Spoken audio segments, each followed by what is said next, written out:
Hello friends, welcome to my YouTube channel. आज हम बात करने जा रहे हैं अगर आपकी बॉडी में विटामिन डी और विटामिन B12 की डिफिशिएंसी हो गई है तो उस डिफिशिएंसी होने की वजह से बॉडी में ऐसे कौन कौन से सिम्टम्स दिखाई देते हैं जिनसे आप आइडेंटिफाई कर सकते हैं कि हमारी बॉडी में इस विटामिन की डिफिशिएंसी है। बॉडी में कोई भी डिजीज़ होती है तो उसके सिम्टम्स दिखाई देते हैं। उसी तरीके से अगर बॉडी में किसी भी प्रकार का न्यूट्रिशन या किसी भी प्रकार की विटामिन की डिफिशिएंसी होती है तो उसके सिम्टम्स भी हमें दिखाई देते हैं। तो अगर आपको पता है ये सिम्टम्स क्यों दिखाई देते हैं तो आप उन सिम्टम्स को नोटिस कर क्या कर सकते हैं, उसका प्रॉपर सोर्स लेकर उसकी डिफिशिएंसी को फुलफिल कर सकते हैं। किसी भी प्रकार की विटामिन की डिफिशिएंसी हो, बस आप उनका सोर्स लेना स्टार्ट कर दीजिए। हर प्रकार की जो भी डिफिशिएंसी किसी भी प्रकार की है डिफिशिएंसी विटामिन की, वो डिफिशिएंसी धीरे धीरे कर फुलफिल हो जाएगी। डिफिशिएंसी क्यों होती है? जब आप प्रॉपर अमाउंट में न्यूट्रिशन या नरिशमेंट नहीं ले रहे हैं तो उस चीज़ का प्रिपरेशन बॉडी में नहीं हो पा रहा है तो उस चीज़ की डिफिशिएंसी हो जाती है। जैसे अगर आप विटामिन डी का कोई भी सोर्स नहीं ले रहे हैं जिससे विटामिन डी हमें मिलता है तो बॉडी में विटामिन डी तो बनेगा नहीं, हमें बाहर से लेना पड़ेगा, तब जाके बॉडी में वो कहीं काम आएगा, किसी सेल्स में कहीं भी कोई भी फंक्शन परफॉर्म करने में।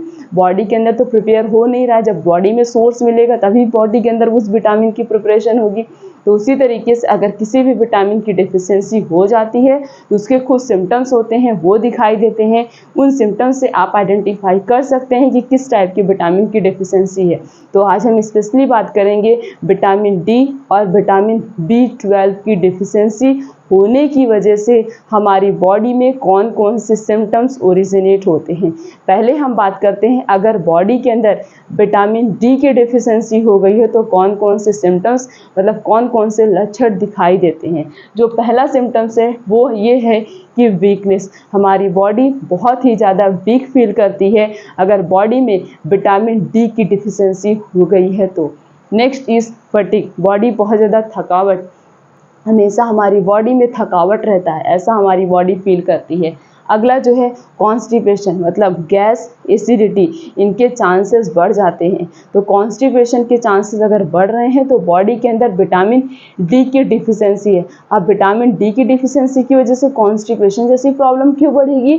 क्योंकि अगर आप विटामिन डी का सोर्स ले रहे हैं तो आपका डाइजेशन स्ट्रांग होता है, आप अपनी बॉडी को बहुत सारी बीमारियों से प्रिवेंट कर रहे हैं। जैसे जितनी भी खतरनाक बीमारियां होती, हार्ट अटैक, कोई भी स्किन एलर्जी, कोई भी स्किन इन्फेक्शन हो गया, कोई लीवर प्रॉब्लम हो गई, डायबिटीज़ हो गया, किडनी स्टोन हो गया, कोई भी प्रॉब्लम है, जितनी भी खतरनाक बीमारियां हैं उन सारी बीमारियों से आप अपनी बॉडी को प्रिवेंट कर रहे हैं। इसीलिए तो हमारी बॉडी को vitamins, minerals, carbohydrate, protein, healthy fat, सभी चीज़ों की ज़रूरत होती है। क्या करने के लिए? To perform a different type of function, अलग अलग प्रकार के फंक्शन परफॉर्म करने के लिए। इसीलिए अगर बॉडी में विटामिन डी की डिफिशिएंसी होगी तो उससे बहुत सारी बीमारियां होने के चांसेस भी बढ़ जाते हैं। और सबसे खतरनाक बीमारी अगर बहुत ज़्यादा कम हो गया तो रिकेट्स सबसे खतरनाक बीमारी है जो विटामिन डी की डिफिशिएंसी की वजह से होता है, वो बीमारी हो सकती है। तो आपकी बॉडी वीकनेस, फटीग और कॉन्स्टिपेशन की प्रॉब्लम बढ़ जाएगी।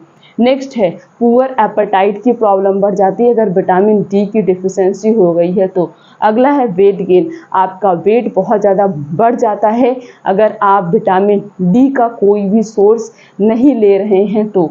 Next is low bone density, सबसे ज़्यादा इफेक्ट अगर विटामिन डी का पड़ता है हमारी बॉडी में वो है हमारे बोन्स पे। अगर आप विटामिन डी का सबसे बेस्ट सोर्स क्या है अभी हम बताएंगे, अगर आप उस सोर्स के जैसे कोई भी एक सोर्स ले रहे हैं तो आपकी हड्डियों में कभी भी दर्द नहीं होगा, आपकी हड्डियों की जो लुब्रिकेशन होती है, आपकी हड्डियों का जो ग्रीस है वो कभी भी कम नहीं होगा। तो अपनी बोन्स को स्ट्रॉन्ग करने के लिए, ताकि आपकी बोन्स लाइफ टाइम तक स्ट्रॉन्ग रहे, उसके लिए आपको विटामिन डी का सोर्स लेना ही पड़ेगा।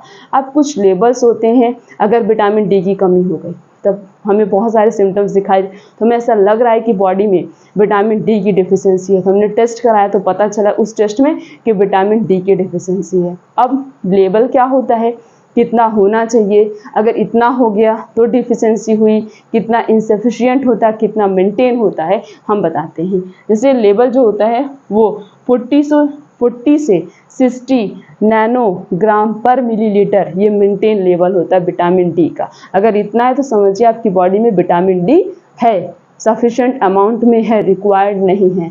अगला है 20 से अगर 40 नैनोग्राम पर मिलीलीटर है तो इनसफिशिएंट है, मतलब अभी और चाहिए। नेक्स्ट अगर 20 से कम हो गया तो समझ जाइए आपकी बॉडी में विटामिन डी की डिफिशियंसी हो गई है।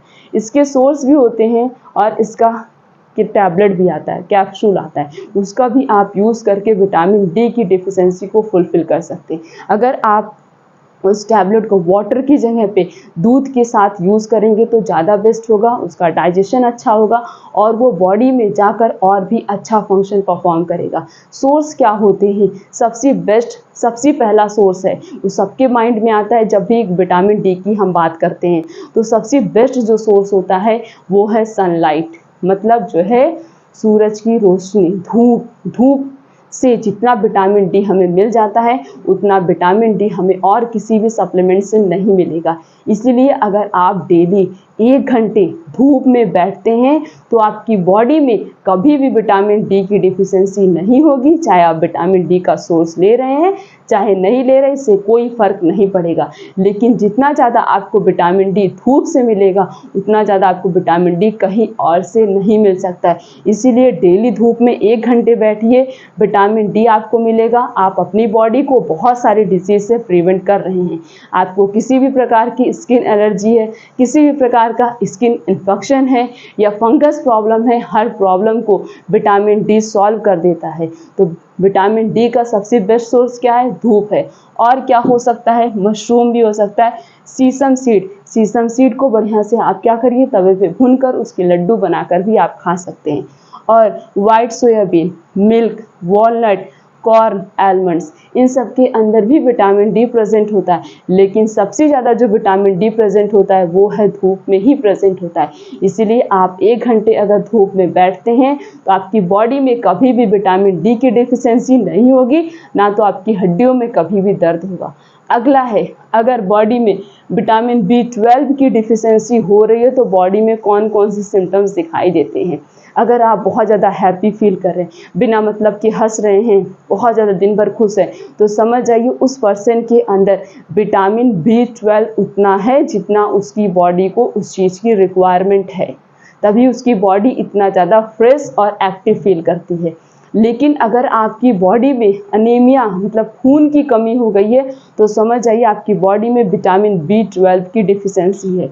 और मूड स्विंग, आपका माइंड चेंज हो जाता है या बहुत ज़्यादा स्ट्रेस लेते हैं, वो भी बताता है कि बॉडी में विटामिन B12 की डिफिशियंसी है।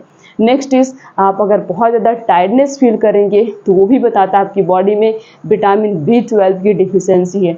अगला है, बॉडी अगर बहुत ज़्यादा वीक फील करेगी तो वो भी बताता है विटामिन B12 की डिफिशियंसी है। लास्ट इज़, अगर आपके सर में हल्का हल्का दर्द होगा तो विटामिन B12 की डिफिशियंसी की वजह से ये सारे सिम्टम्स दिखाई देते हैं। अब विटामिन B12 का बेस्ट सोर्स क्या है, कौन कौन से फूड आइटम का यूज़ करके हम विटामिन B12 की डिफिशियंसी को फुलफ़िल कर सकते हैं। जो पहला और सबसे बेस्ट सोर्स है वो है बनाना, गार्लिक, मिल्क, चीज़, कर्ड, इडली, डोसा, पिकल्स, इन सभी के अंदर विटामिन B12 हाई अमाउंट में प्रेजेंट होता है। अगर आप इन सभी चीज़ों का यूज़ करेंगे तो बॉडी में कभी भी विटामिन B12 की डिफिशियंसी नहीं होगी। लेवल कितना होना चाहिए? 160 pgml टू 960 pgml, इतना अगर आप में बॉडी में विटामिन B12 का लेवल है तो समझ लीजिए विटामिन B12 आपकी बॉडी में मेंटेन है। तो इन सोर्स का यूज़ करके आप विटामिन B12 और विटामिन डी की डिफिशियंसी को ठीक कर सकते हैं। तो विटामिन डी का सबसे बेस्ट सोर्स क्या है? धूप है। और विटामिन B12 के क्या है? ये इतने सारे सोर्स है। इन सब में से कोई भी सोर्स आप यूज़ करके विटामिन B12 की डिफिशियंसी को ठीक कर सकते हैं। तो ये वीडियो मैक्सिमम लोगों के पास पहुंचा दें ताकि हर किसी को इस चीज़ की नॉलेज मिले, उससे ये कुछ सीखे और अपनी बॉडी को फिट एंड फाइन रखे। फिर मिलेंगे इसी तरीके से और अच्छी इन्फॉर्मेशन के साथ, तब तक के लिए थैंक यू।